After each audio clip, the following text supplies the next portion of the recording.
we're going to go ahead and swing it around and do the Craftsman Siding. So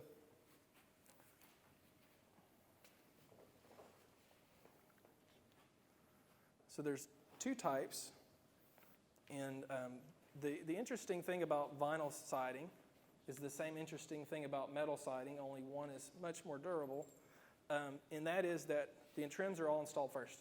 So unlike a roof where you've got layers, under trim, panels, over trim, most of the time all your trim gets installed and then all of your panels gets installed. And again, the benefit being is you can have one guy that specializes in the trim. A lot of times that's the boss man because he wants the trim to be just perfect. And then make sure that everybody knows how to lock the panels together. And because these panels are cut to the inch, it just goes down very quickly. First thing we're going to do is the 3-piece outside corner. So this is an inverted J channel, which means the color's on the inside. Other than that, it's basically a J channel.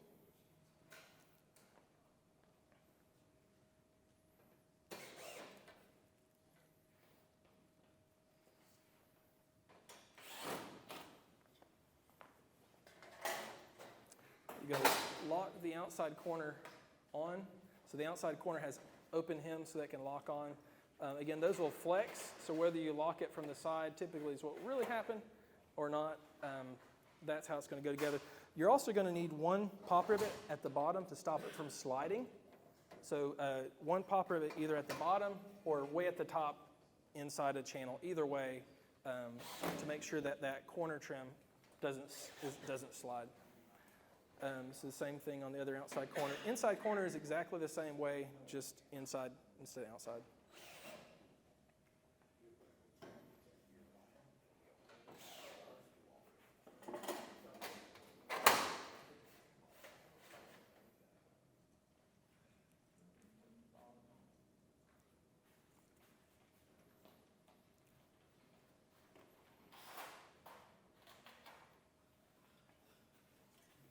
So for the bottom of the wall, how you flash it really depends on what you're doing.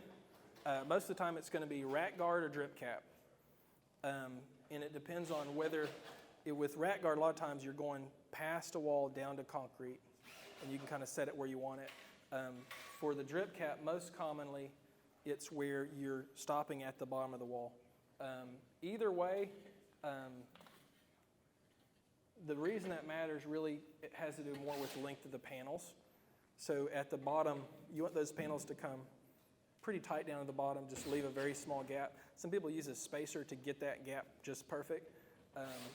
Doesn't have to be much. Going around doors or windows, so this drip cap, this would be for the board and batten style. I should clarify that. Doors or windows, again, if your door or window already has a built-in channel, you do not need these flashings. So the good thing about Craftsman is it's about ½ inch thick. It's designed to fit inside new construction vinyl window channels. Going into the starting panel, if you have a rib versus not, if you don't have a rib, some people bend an angle on it to keep it tight inside of the J channel or inverted J channel. If you have a rib to start there, you may not need that. These panels have a nail flange just like standing seam. So thinking about the way they lock together, just locking from the side instead of the top. So your pancake screws are going to go about 1 foot apart. Because there's a void, you could technically get away with a hex head as well, because there's that gap for that batten to lock over. But typically what we're going to provide is most often going to be pancakes, just because you can use them on the trim and the panels and everything. For a door or window, if you are using metal trim, the top you can either use J channel or drip cap. Sorry, trying to take you out there, Chris.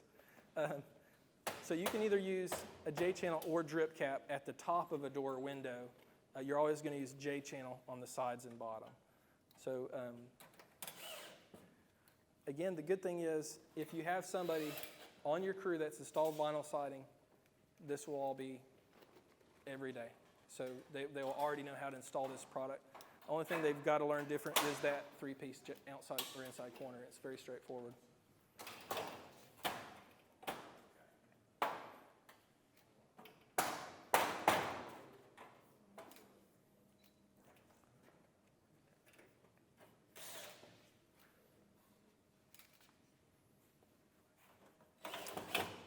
One of the newest products we have is the HD White, especially for siding. This board and batten in white is extremely popular. So that HD White just gives you a little bit something different, a little bit of textured look.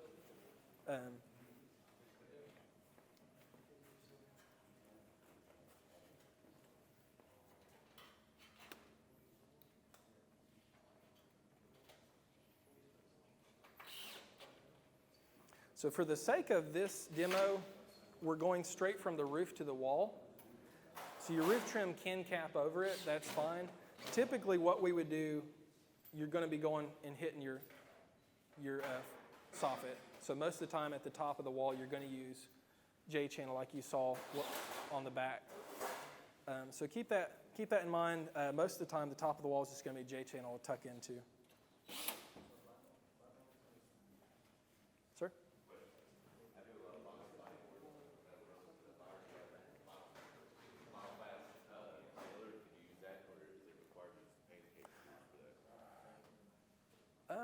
We haven't tested it for wind, but other than that, if it's in the middle of the notch, so it has a little give.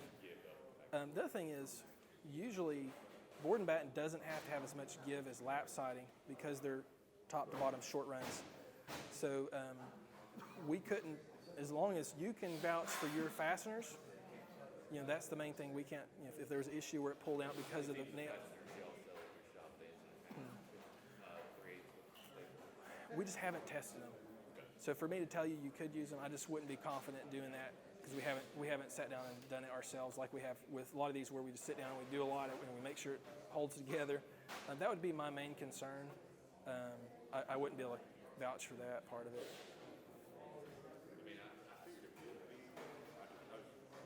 Yeah, I'm not saying we shouldn't test it.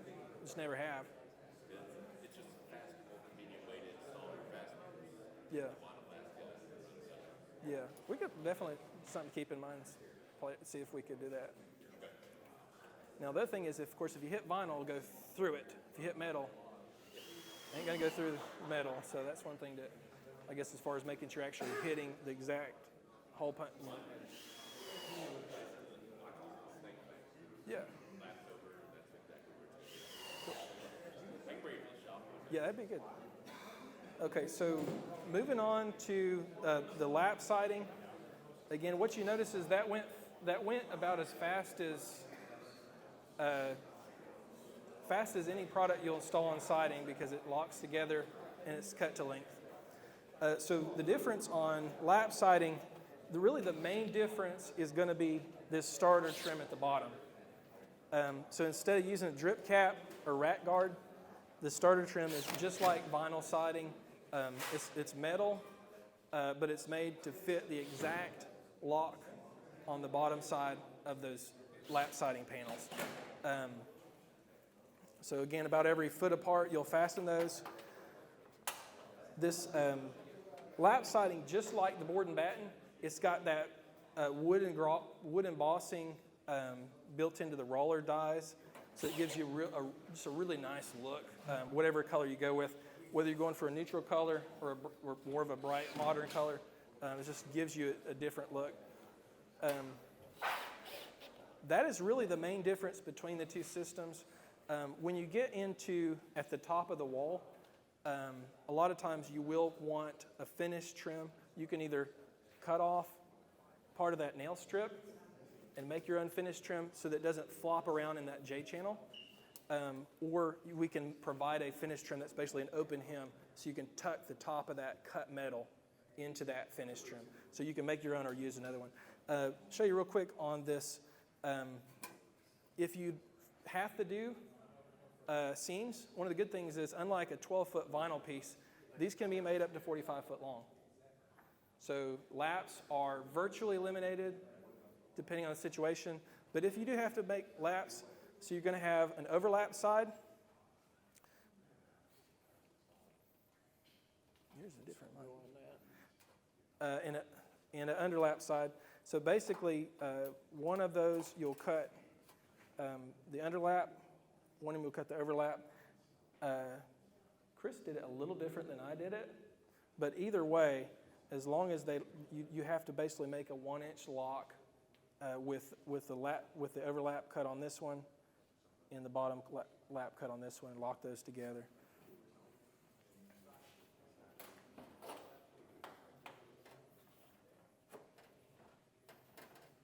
And make sure you stagger your laps.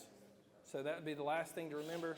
Just like vinyl, don't rack them, stagger them. And the good thing is you'll have very few of them, but again, don't rack them, stagger them.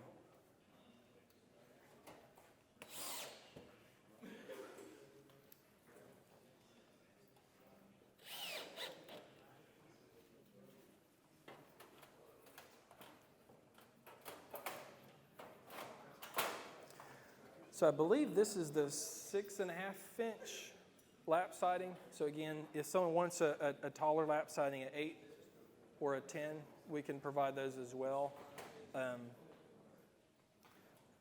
Most common on the lap siding is going to be a 6.5 or 8.